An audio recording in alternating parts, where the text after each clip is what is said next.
I deeply respect the kind words from the good gentlelady from the 4th District. I was a little conflicted myself. I kind of believe in free market capitalism, and I believe that if a company wants to be able to move to another place, that they should be able to do so. But we've seen a lot of that, Mr. Speaker, and a lot of jobs flowing overseas. And I like to think about this bill as kind of an America First policy. I think that this bill is something that our newly elected president might like to see, where we repatriate American jobs and keep them here on our shores instead of in other foreign countries.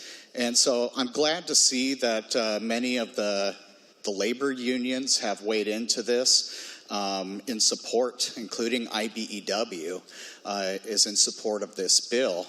And I think it's just a great policy to have, because the policy doesn't prevent the company necessarily from moving to a foreign country. It just says that you have to give 120 days notice. Now, so with a little bit of notice, they could still move, so it doesn't prevent them from doing so. It just says, hey, if you're going to move one of these large call centers that's hiring American workers to do American jobs, that you should give a substantial amount of notice. And but what I like even more about this bill, Mr. Speaker, is that if the company decides to inevitably move over to another foreign country, then what we're saying also in the underlying bill is that we should be able to cut off for at least 5 years their ability to get grant funds from the state of Washington. I like that policy, Mr. Speaker. I think that's a great policy that we should employ in more areas.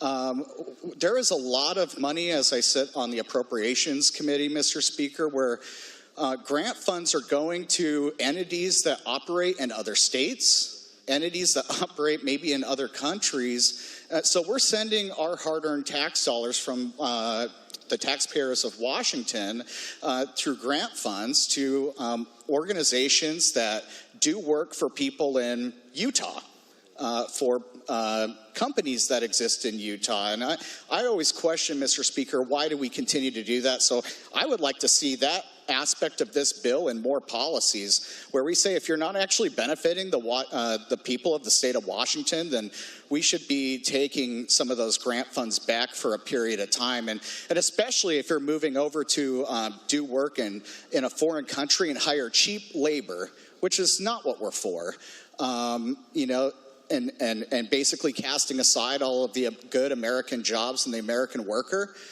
then what we should be doing is saying that we're not going to give you tax dollars to help you with that work through grants in the state of Washington. Please vote yes.